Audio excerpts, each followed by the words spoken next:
Hello ladies and gentlemen, I am BorderWise and welcome to this equal parts tutorial and research and development showcase that I've been working on. Well, I guess you're seeing it, which means I've already worked on it, but never mind. So this is a preliminary Clampy foot walker tutorial slash video slash showing off what I've managed to make work with these things.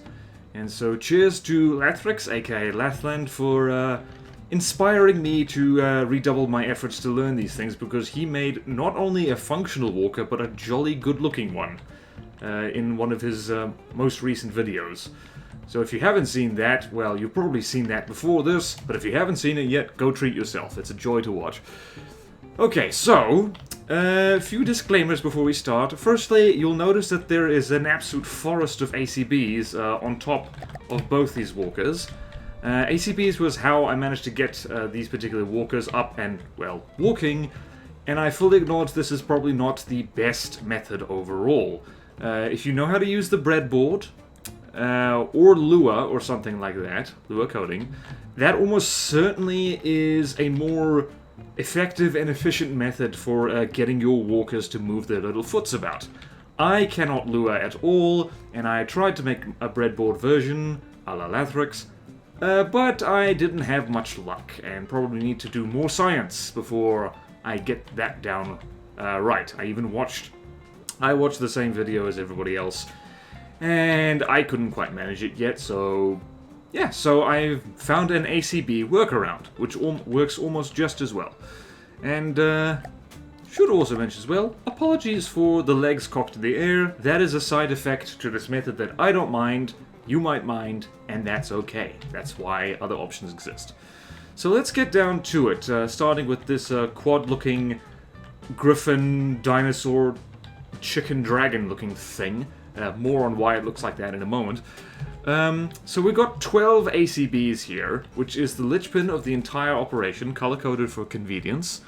And they are orientated the way they are, by the way, is because this requires slave condition ACBs, and if they're touching or at right angles to other ACBs, they affect them, so that's why they're orientated at a diagonal to each other. I could actually drop an ACB or two from this and still get the same results, but this is how I built it, so this is how we're looking at it. So, how does this work? It is actually simpler than it looks. That's the good news. There's 12 ACBs, but half of them do the same thing as the other half, and half in two ways, actually. The first one is these ACBs here. The blue ones control one set of legs, the red ones control the other set of legs, and then it's just doubled because half of them control the spin blocks and half of them control the pistons. So let's look at these guys first. So these guys, this is the slave condition ACB. This is what determines whether the ACBs on either side activate. Activates if propulsion command is forward, whether it's the AI or whether it is Rambot sitting in their chair. I'm hitting main drive right now, and away we go, and away we go. So, there. And AI works as well. I turn that on, and away she goes. Beautiful, beautiful. And so the things on either side of it that activate every 1 second and if promotion command is forward, it rotates the spin blocks. So in this case, it rotates the spin blocks alternating between 10 degrees and negative 10 degrees. So it's about 20 degrees of rotation. And the important thing here is that the slower timer has a higher priority. It's got a priority of 1, and this has a priority of 0, which means every second the spin block switches back and forth between negative 10 and positive 10 degrees. Alright? So, while that's happening, we'll move on to the other red spin blocks over here. Slave condition ACB is actually the same. Activated promotion command is forward. And same timing, that's important. Every second promotion command is forward, it will set pistons extension to 2.5 meters. So the numbers are all variable in this. This is just what I found works out for this particular walker. You're going to have to tweak the numbers depending on the scale and style of walker you make. So there's no getting around the number fiddling, I'm afraid. So, and on the other side here, every 2 seconds it will extend If the promotion command is forward, we'll set the pistons extension to 5 meters. So 2.5 to 5. So I tend to find that about roughly 2 meters of extension is all you need. If you set it too high, it doesn't matter because the timing is fast enough that it doesn't do it anyway.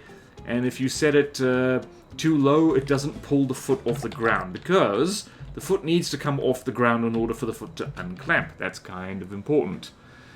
And so I should probably talk about the legs and how they're orientated. So it's all color-coded, like I said. So the red ACBs control the red legs, and the blue ones control the blue legs. And you'll notice that they're diagonally opposite from each other. So I forget the name for this kind of walking. There is a term for it, but it's basically, you'll see as this thing walks, the legs on opposite sides move in opposite directions. So the front 2 legs are moving in opposite directions from each other. The back 2 legs are also moving in opposite directions from each other. So it's an alternating gait.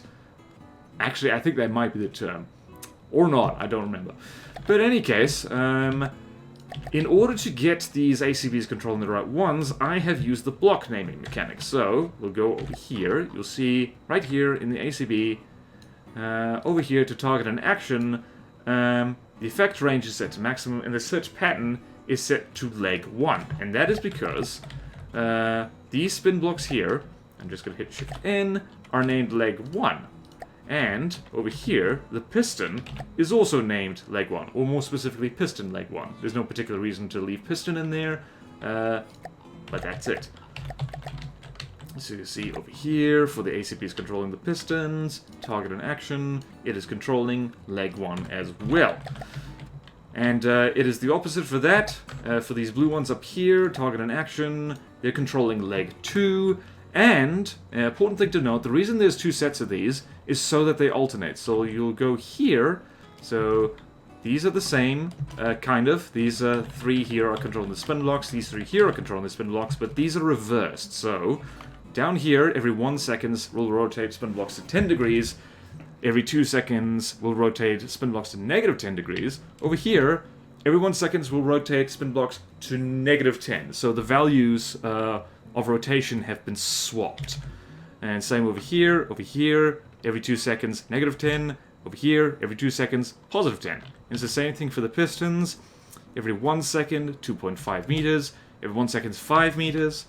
Every 2 seconds, 5. And every 2 seconds, 2.5. And that is so when you spawn this fella in, they automatically are moving in reverse to each other, if that makes sense. So they're not moving in the same direction, because if all your legs shuffle at once, that doesn't work. You need them to take turns hitting the ground. So yeah, and the piston, by the way, these piston legs are set up so that when they are moving forward, so you'll see when the spin block rotates forward, the leg is extending, and when it moves back, the leg retracts. That is so the leg can reach forward and clamp onto the ground and effectively pull the vehicle forward. So that's very handy. And there is a bit of fiddling. You need to essentially time the spin blocks and the pistons to work in combination with each other, and the same timing is very important. So that's why these ACBs have the same numbers popping up again and again. Very important. And like I said before, about 2 meters of distance off the ground seems to be reasonably well working, because you don't want to retract it too far, because pistons don't retract and extend particularly fast. These things are already extending as fast as they can be, and messing with that is like, 2 meters per second is as fast as they go. So yeah, there is unfortunately a hard speed cap to how fast walkers can move. More on that later. Okay, what can we do? So you can adjust the actual timing of the foot, but just know that if you mess with the timer, you also have to mess with the angle of the spin block and the extension of the foot. You can't just set the timer faster and then away you go, because then the spin block and the pistons are going to be out of sync with the timers and each other. So yeah, that's a problem. Alright, so getting on to, now that we've talked about the legs pretty much, let's talk about balance and foot settings. So you'll notice I have sneaked two PIDs in here, and they're just super basic. set to almost default settings. The only difference is the derivative time has been lowered a little bit. Same over here, controlling roll and pitch. And the reason for that is that you need as much fine control with the feet as possible, because walkers tend to be quite shaky without them, so they wobble around all over the place. And like, if you get motion sick easily, I don't recommend making a small walker, because you will be running to the bathroom in absolutely no time flat. So yeah, and another thing is that particularly with small walkers, it's less of a problem for bigger ones. You might want to dial down the force that the foot exerts. Not so much with forwards and backwards, that's fine. But with pitch and roll, because these have a lot of force on them, and if your walker's quite light, let me show you what I mean. I'll just set these really high, and you see there, yep, you'll see that this thing is rocking around slightly more than it was before, bouncing back and forth a bit. Actually, what happens if I turn all feet like that? So yeah, now that 3 feet are set to max, this thing is rolling and rocking a little bit more than it was, and especially when it stands still. That's the main thing. So yeah, you might want to dial this down just a little bit. I'm going to dial that down to minimum, because this is a very bare bones walker. It doesn't have much weight to it. Another thing to note is that making the legs too long can unbalance your walker a little bit. So making the legs longer puts your center of mass higher, which means that the thing is more likely to tip over. So depending on how big your walker is, you want to balance the size of the legs with the size of the craft itself. Otherwise, the thing's highly likely to tip over. Going to show you another walker in a minute that had a lot of that problem when I was prototyping it, and it's not so good. The problem is that longer legs also equal more speed. So if we just tweak this fella,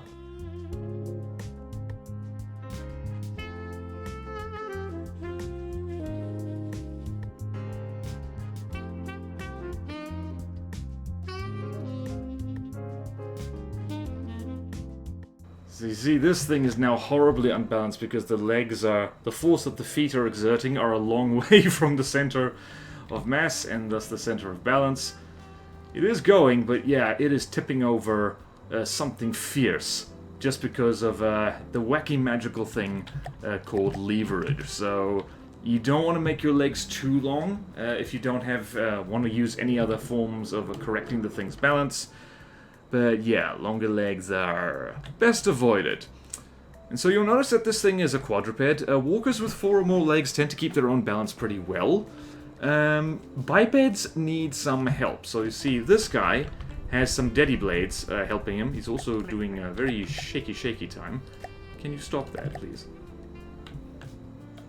He was not shaking off camera, but now he's shaking, and I don't like that.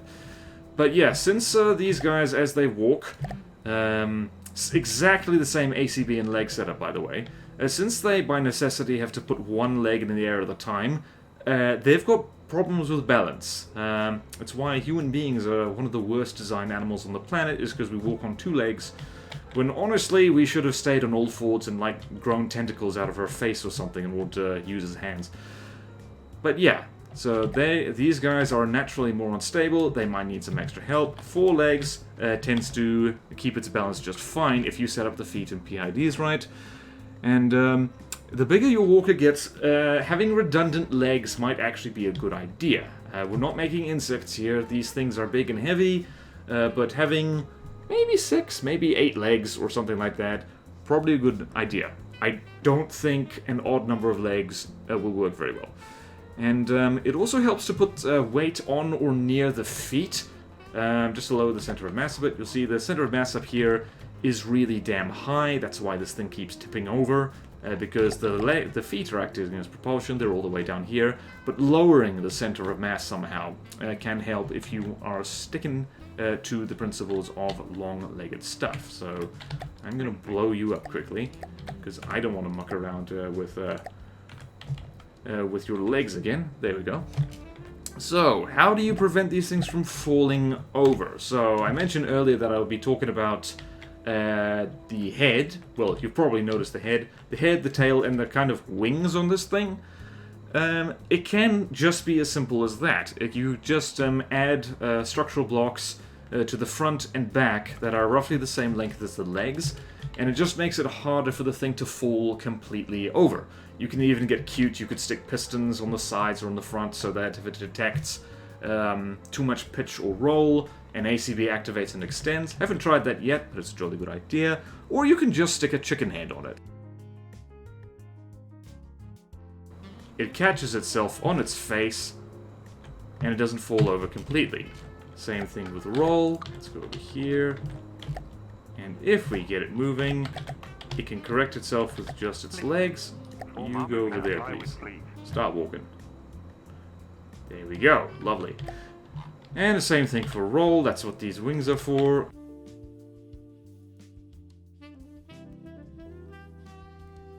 The wings can just stop the thing tipping over completely. You're probably better off with active thrust control for that. So yeah. And that's one reason to put wings on your craft, apart from the fact that it looks really pretty. Okay, so as I mentioned before, extra control surfaces aren't a particularly bad idea for bipeds, and this goes for clampy walkers and sticky walkers. Why are you doing the shimmy? I swear, you were perfectly fine before I started recording. No one's gonna believe me.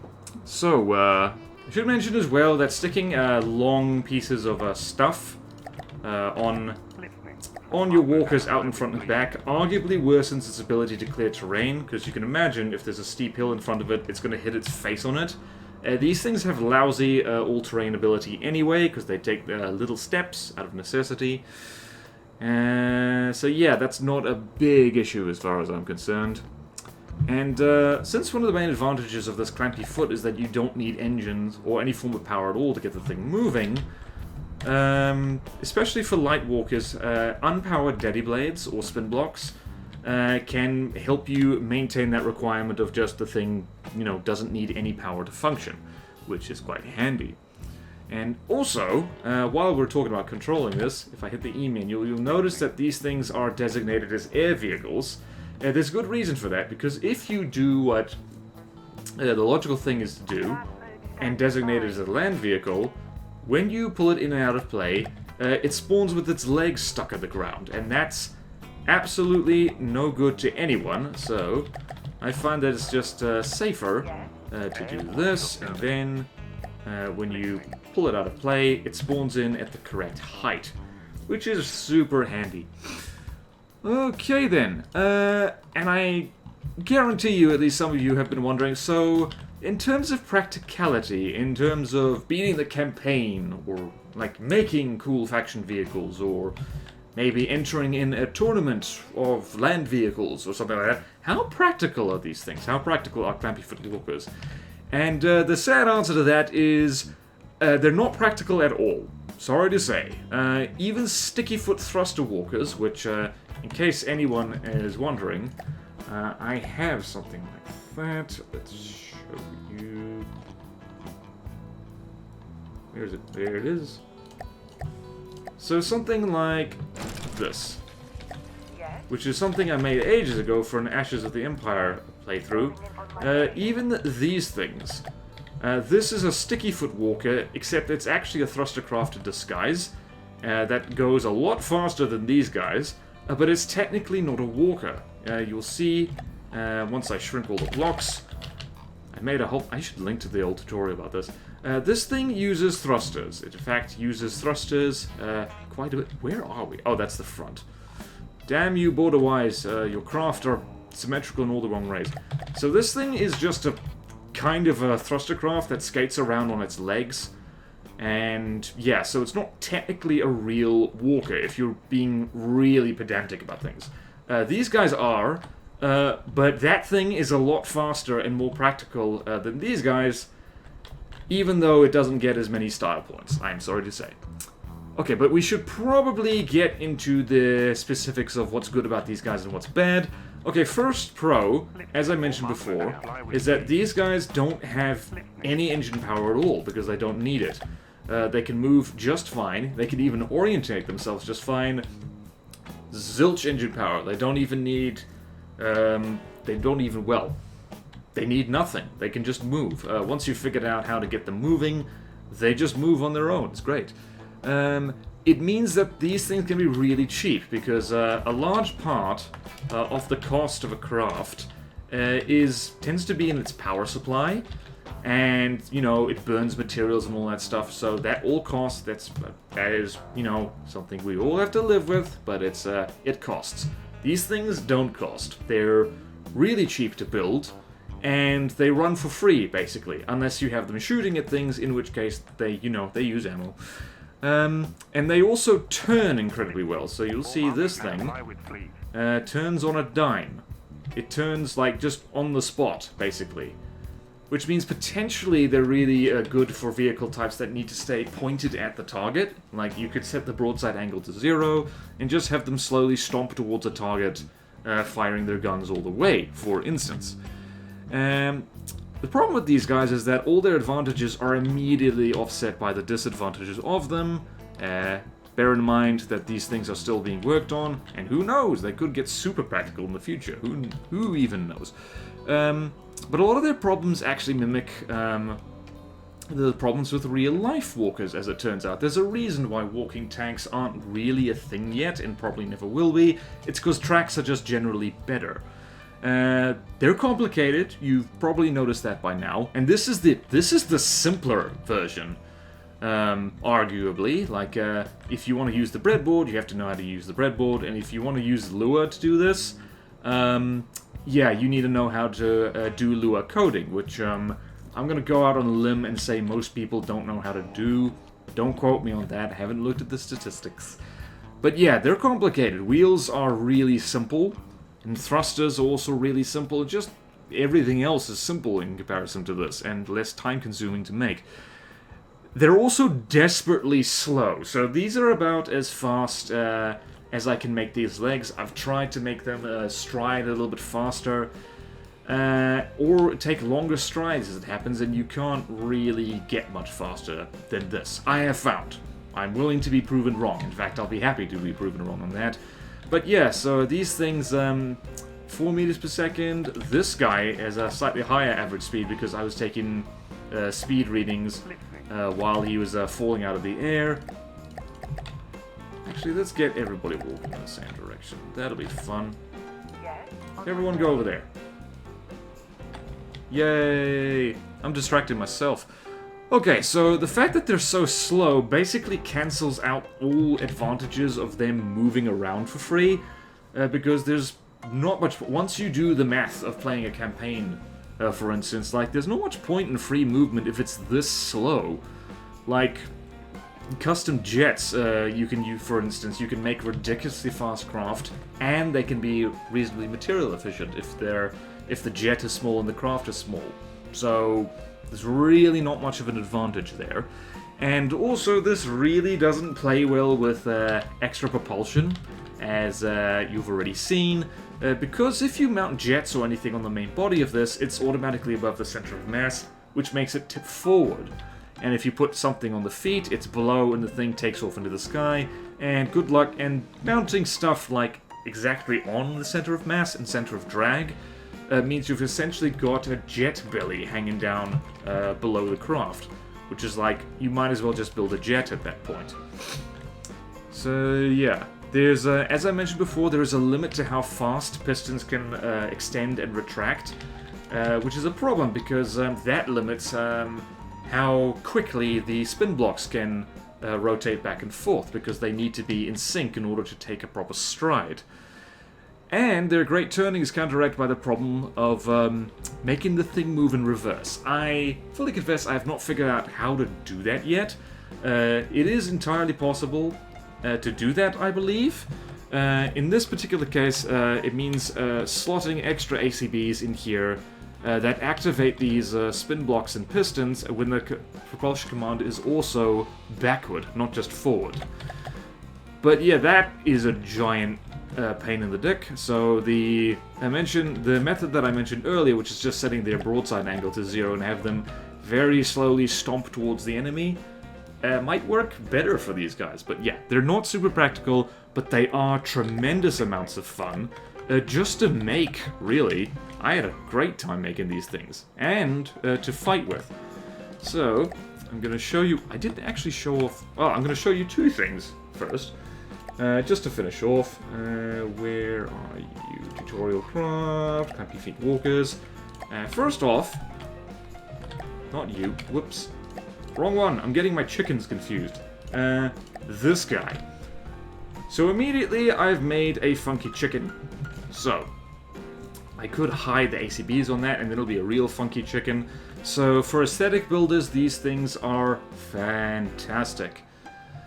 And you can make combat craft with this. It is entirely possible, and I got carried away when making a walking canoe of sorts. So this is the Komodo Walker, and it's nothing fancy, and it's not super optimized. It's a metal box covered in guns, and that's basically it. And it strolls along at the very leisurely speed of about 5 meters per second on average, but it does turn well. And so if we, I don't know, we spawn in an Atlas, which is great fun to shoot at. The thing just broadsides like you would expect, and opens up with a Daka, and it is actually quite a stable firing platform. Worth noting that walkers get more stable the bigger they get, simply because, you know, they don't jitter around quite as much. And this is the guy I was talking about when I mentioned earlier that making your legs too long makes something horribly unstable. Let's see how the Atlas is doing. Already grounded.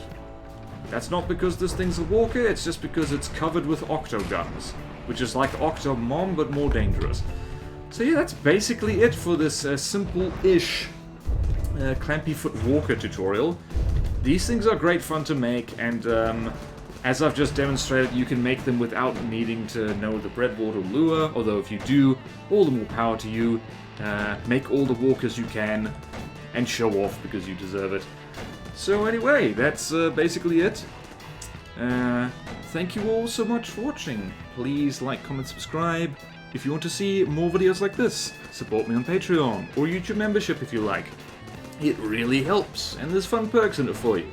Thank you to all my current supporters, and I will see you next time in From the Depths. Walker tutorials, when I figure out the correct kind of bread for this. Farewell!